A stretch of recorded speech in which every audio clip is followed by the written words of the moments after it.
नमस्कार good evening dear student मु स्नेहलता स्वामी Jagannath academy online classes को आपण मानक स्वागत करू जदि यही चैनल टी को सर्वप्रथम आसिछन्ती ताहाले चैनल टी को सब्सक्राइब करी पाखरे थिबा बेल आइकन को क्लिक करंतु।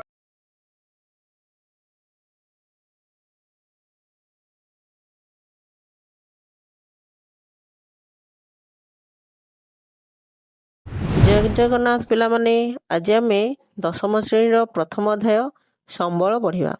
संबल कहले कौन ना आमे पूर्वरु जानिचे व्यवहार रे आसुछि ओ तार मूल्य किछि रहिछि ताको संबल कहबा जोड़ा कि आमे अष्टम श्रेणी जानथिले। एबे मनुष्यर व्यक्तिगत तथा सामाजिक आवश्यकता पूरण करिबारे उपयोगी और मूल्यवान विवेचित हेउथिबा परिवेशर विभिन्न पदार्थ जहाँकि जैव अजैव बा शक्ति इत्यादि जहाँ प्राद्योगिक दृष्टिकोण सुगम्य अर्थनैतिक दृष्टिकोण संभव एवं सांस्कृतिक दृष्टिकोण ग्रहण योग्य ताको संबल कहुए। प्राद्योगिक दृष्टिकोण सुगम्य प्राद्योगिक कौन ना कंपनी आमर जो विभिन्न कंपनी अच्छी से जाकू आमर जोगाजोग सुविधा थिबो। अर्थनैतिक दृष्टिकोण संभव अर्थनैतिक जोड़ा कि कम दर रही जोड़ा कि प्रत्येक मनुष्य सहजरे किनी पारिबे एवं सांस्कृतिक दृष्टिकोण ग्रहण योग्य कौन जोड़ा कि आम संस्कृति को सुहाउथिबो सी होची संबल। आम मनरे प्रश्न आसुथो जे प्राकृतिक माने प्रकृति रे जहा अछि सी समस्त संबल ना जोड़ा कि आम व्यवहार रे आछि से गुडक ही संबल जे कि प्रकृति परिवेश मध्य रे अव्यवहृत किंबा अज्ञात होई रहिथिबा पदार्थ संबल रूपे विवेचित होई न थाए जोड़ा कि मनुष्य संधान करिनी बा संधान करी कौनसी कार्य लगैनी ताको संबल कहबा नाही। जेउ देशर किछि संबल को गच्छित अवस्था रे नहीं जेतिकी परिमाण रे विकसित करि परिछे से देशर अर्थनीति अवस्था सेतिकी परिमाण रे समृद्ध होईची। जे जेते संबल को विनियोग करि पारछि सेही देश सेतिकी समृद्ध होई परिछि।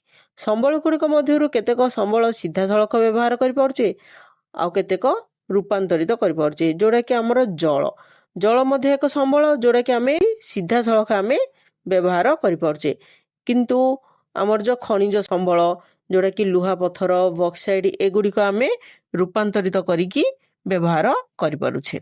एही रूपांतरण प्रक्रिया प्राकृतिक परिवेश रे प्रकृति मनुष्य प्राद्योग और अनुष्ठान माध्यम रे होई थाए जिनकी परस्पर निर्भरशील जिनी मनुष्य प्रत्येक जिनिस प्रत्येक कार्य करिबारे समाज उपरे निर्भर करछि और प्रत्येक कार्य रे जड़ित अछि सेही परी आमर ए जो संबल को रूपांतरित करिबारे मध्य कोन ना प्राकृतिक परिवेश रे प्रकृति मनुष्य प्राद्योग्य और अनुष्ठान उभय परस्पर उपरे निर्भरशील अछंती जणे जणे को छाड़िले केही मध्य आगो को जाई परिबे नाही। से संबल होची प्रकृतिर एक मुक्त दान केते कहउचंदी जे संबल होची प्रकृतिर मुक्त दान जोड़ा कि यथार्थ नुहे। संबल होची मानवीय कार्यकलापर क्रियात्मक वस्तु संबलर व्यवहार क्षेत्र रे मनुष्यर भूमिका गुरुत्वपूर्ण कारण मनुष्य संबल को खोजी बाहर करची ताकू कार्य रे लगौची ए सबु कारण मनुष्य संबलर स्रष्टा उपभोक्ता स्रष्टा जी की खोजिकी बाहर करची उपभोक्ता निजे उपभोग करची ओ क्षयकारक मध्य से करची माने क्षय मध्य से करची जोड़े कि आमे पेट्रोल संधान करचे बाहर करचे कार्य रे लगौचे आउ ताको क्षय ताको सरौचे मध्य।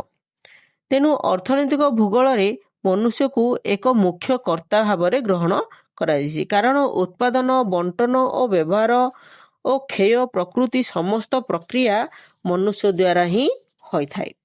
मनुष्य को मध्य एक संबल भाव रे ग्रहण करा जायछि जहा कि मानव संबल बोली कहा जाय। से संबलर चारोटी विशेषत्व रहिछि उपयोगिता जोड़ा कि यूनिलिटी को आउची कार्यदक्षता सुलभता और परिवर्तनशीलता। प्रथमतः संबल मनुष्यर व्यवहार उपयोगी हेबा आवश्यक जोड़ा कि जो संबल होची सी मनुष्यर व्यवहार उपयोगी हवा दरकार। द्वितीयतः सुलभता थिबा आवश्यक ତୃତୀୟ, ସମ୍ବଳ ବିଭିନ୍ନ ପ୍ରକ୍ରିୟା ମାଧ୍ୟମରେ ମନୁଷ୍ୟର ଆବଶ୍ୟକତା ପୂରଣ କରିଥାଇପାରେ। ଚତୁର୍ଥରେ, ବ୍ୟବହାର ଅନୁଯାୟୀ ବୈଜ୍ଞାନିକ ଉପାୟରେ ଏହାକୁ ପରିବର୍ତ୍ତନ କରାଯାଇ ପାରୁଥିବା ଆବଶ୍ୟକ।